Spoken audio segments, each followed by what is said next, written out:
Hello, welcome to Virtual Storytime. Today we're going to read another book that you can count towards your miles for our Christmas reading race.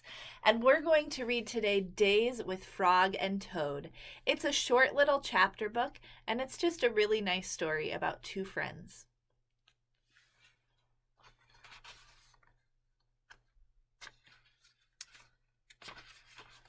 Days with Frog and Toad by Arnold Lobel.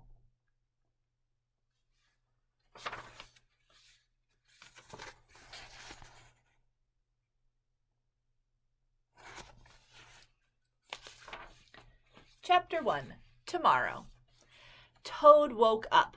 "Drat," he said, "this house is a mess. I have so much work to do."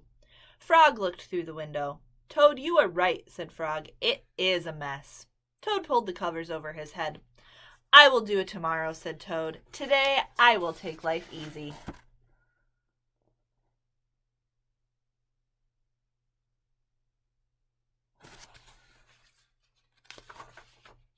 Frog came into the house. "Toad," said Frog, "your pants and jacket are lying on the floor." "Tomorrow," said Toad from under the covers. "Your kitchen sink is filled with dirty dishes," said Frog. "Tomorrow," said Toad. "There is dust on your chairs." "Tomorrow," said Toad. "Your windows need scrubbing," said Frog. "Your plant needs watering." "Tomorrow," cried Toad. "I will do it all tomorrow."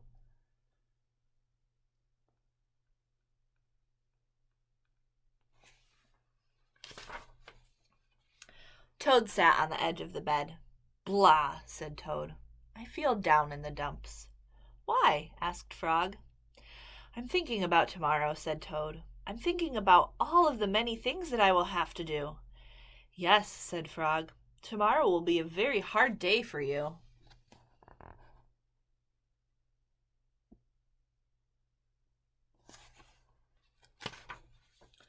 "But Frog," said Toad, "if I pick up my pants and jacket right now, then I will not have to pick them up tomorrow, will I?" "No," said Frog, "you will not have to."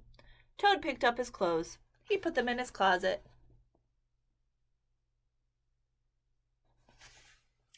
"Frog," said Toad, "if I wash my dishes right now, then I will not have to wash them tomorrow, will I?" "No," said Frog, "you will not have to." Toad washed and dried his dishes and put them in the cupboard.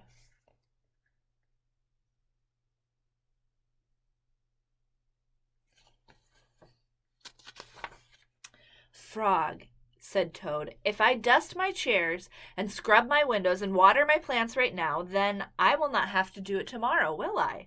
"No," said Frog, "you will not have to do any of it."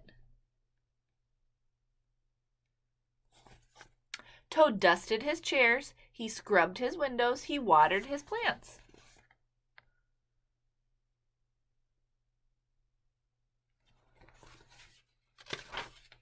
"There," said Toad.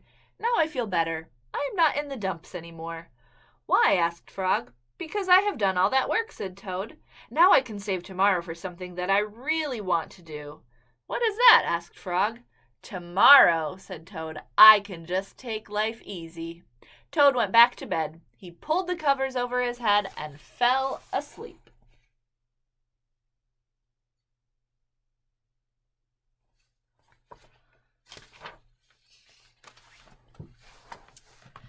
This next one is called The Kite.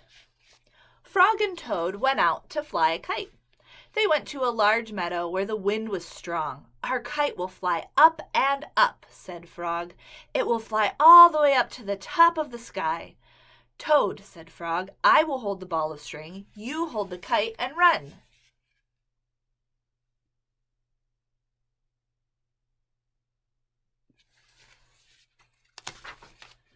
Toad ran across the meadow. He ran as fast as his short legs could carry him. The kite went up in the air. It fell to the ground with a bump. Toad heard laughter. 3 robins were sitting in a bush.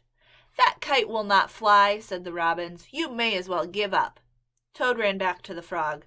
"Frog," said Toad, "this kite will not fly. I give up."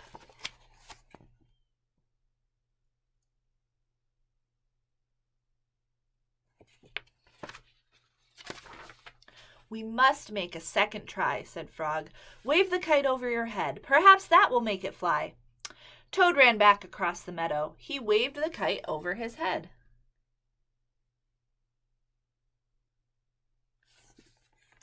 The kite went up in the air, then fell down with a thud. "What a joke!" said the robins. "That kite will never get off the ground."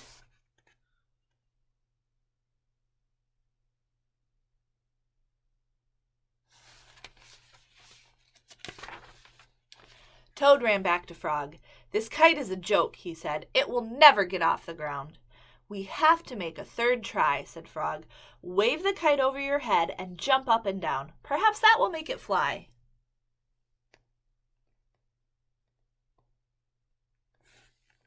Toad ran across the meadow again. He waved the kite over his head. He jumped up and down. The kite went up in the air and crashed down into the grass. "That kite is junk," said the robins. "Throw it away and go home."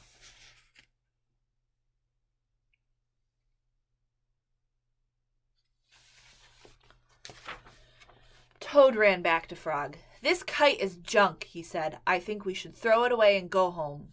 "Toad," said Frog, "we need one more try. Wave the kite over your head. Jump up and down and shout, 'Up, kite, up!'"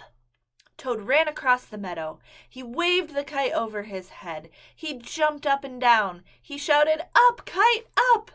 The kite flew into the air. It climbed higher and higher.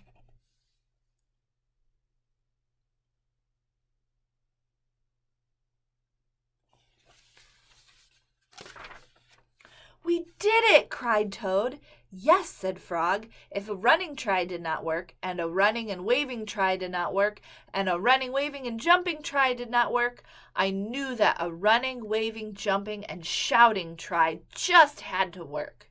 The robins flew out of the bush, but they could not fly as high as the kite. Frog and Toad sat and watched their kite.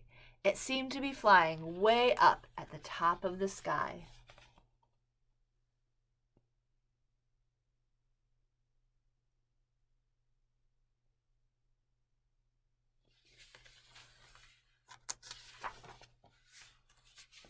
This next story is called Shivers. The night was cold and dark. "Listen to the wind howling in the trees," said Frog. "What a fine time for a ghost story." Toad moved deeper into his chair. "Toad," asked Frog, "don't you like to be scared? Don't you like to feel the shivers?" "I'm not too sure," said Toad.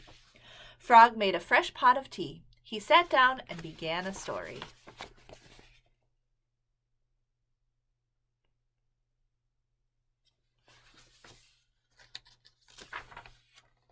"When I was small," said Frog, "my mother and father and I went out for a picnic. On the way home we lost our way. My mother was worried. 'We must get home,' she said. 'We do not want to meet the old dark frog.'" "Who is that?" I asked.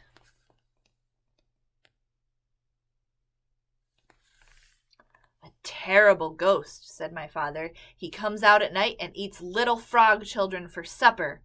Toad sipped his tea. "Frog," he asked, "are you making this up?" "Maybe yes, and maybe no," said Frog.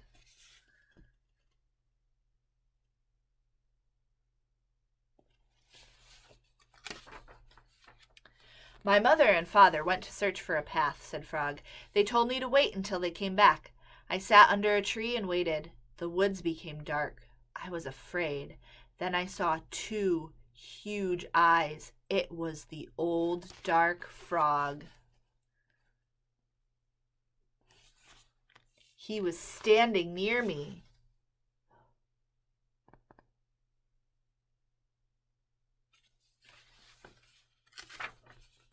"Frog," asked Toad, "did this really happen?" "Maybe it did and maybe it didn't," said Frog. Frog went on with the story. The dark frog pulled a jump rope out of his pocket. "I'm not hungry now," said the dark frog. "I have eaten too many tasty frog children. But after I jump rope 100 times, I will be hungry again. Then I will eat you."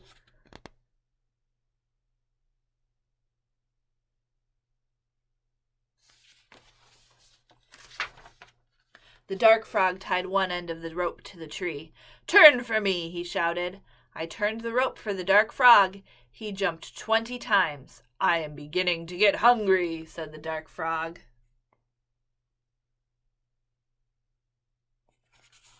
He jumped 50 times. "I'm getting hungrier," said the dark frog. He jumped 90 times. "I'm very hungry now," said the dark frog.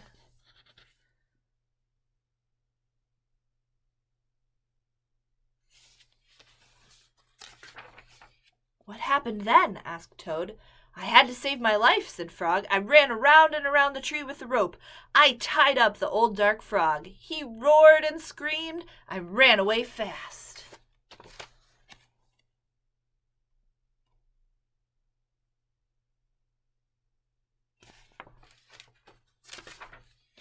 "I found my mother and father," said Frog. "We came safely home." "Frog," asked Toad, "was that a true story?" "Maybe it was, and maybe it wasn't," said Frog.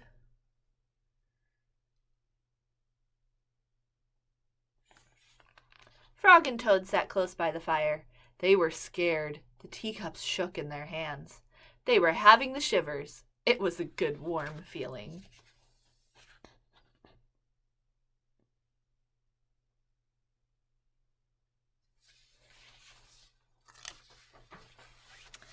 The next story is called The Hat. On Toad's birthday, Frog gave him a hat. Toad was delighted. "Happy birthday," said Frog. Toad put on the hat. It fell down over his eyes. "I'm sorry," said Frog. "The hat is much too big for you. I will give you something else." "No," said Toad. "This hat is your present to me. I like it. I will wear it the way it is."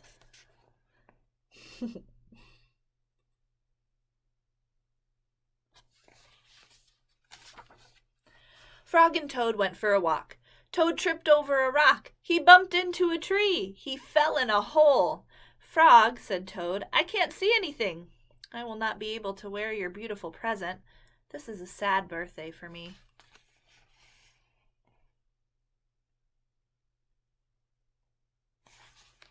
Frog and Toad were sad for a while. Then Frog said, "Toad, here is what you must do. Tonight when you go to bed, you must think some very big thoughts. Those thoughts will make your head grow bigger. In the morning, your new hat may fit." "What a good idea," said Toad.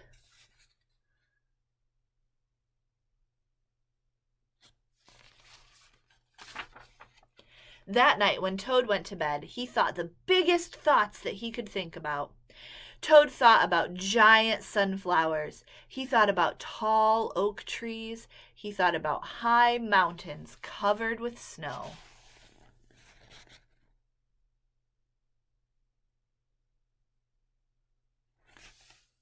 Then Toad fell asleep. Frog came into Toad's house. He came in quietly. Frog found the hat and took it to his house.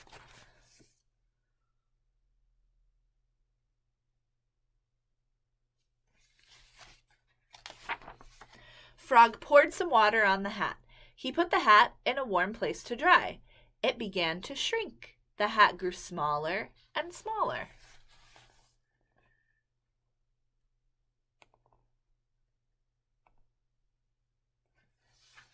Frog went back to Toad's house.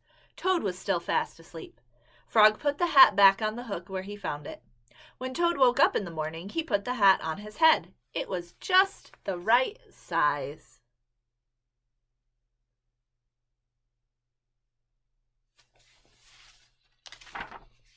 Toad ran to Frog's house. "Frog, Frog," he cried, "all those big thoughts have made my head much larger. Now I can wear your present."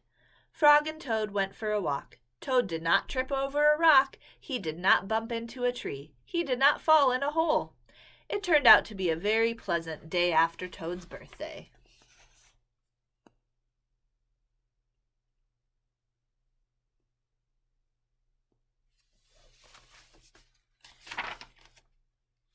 The last story is called Alone.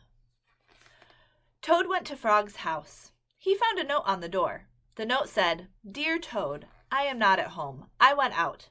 I want to be alone." "Alone?" said Toad. "Frog has me for a friend. Why does he want to be alone? Toad looked through the windows. He looked in the garden. He did not see Frog.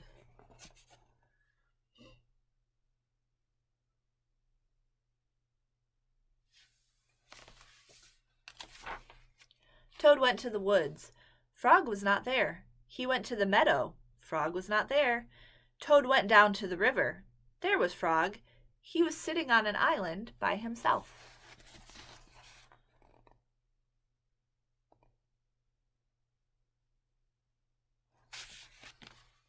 Poor Frog, said Toad. He must be very sad. I will cheer him up. Toad ran home. He made sandwiches. He made a pitcher of iced tea. He put everything in a basket.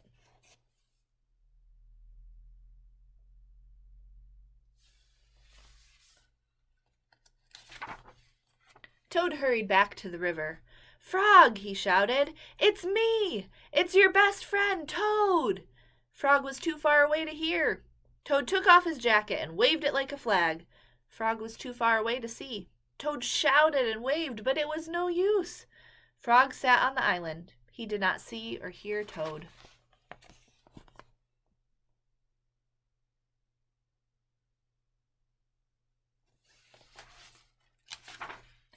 A turtle swam by. Toad climbed on the turtle's back.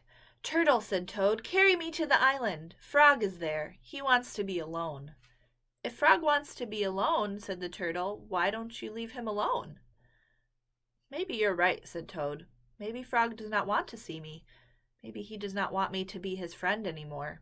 Yes, maybe, said the turtle as he swam to the island.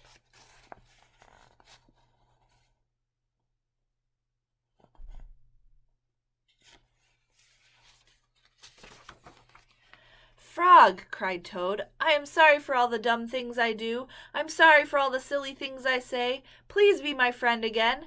Toad slipped off the turtle. With a splash, he fell in the river.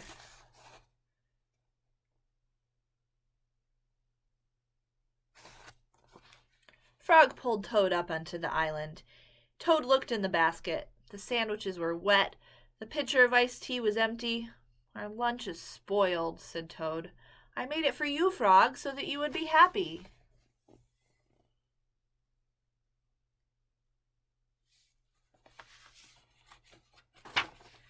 But Toad, said Frog, I am happy. I am very happy. This morning when I woke up, I felt good because the sun was shining. I felt good because I was a frog, and I felt good because I have you for a friend. I wanted to be alone. I wanted to think about how fine everything is. Oh, said Toad, I guess that is a very good reason for wanting to be alone. Now, said Frog, I will be glad not to be alone. Let's eat lunch.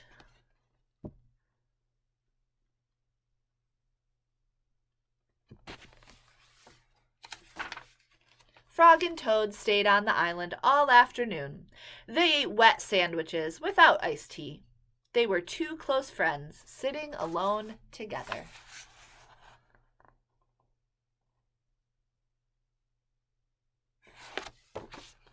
That book was Days with Frog and Toad by Arnold Lobel.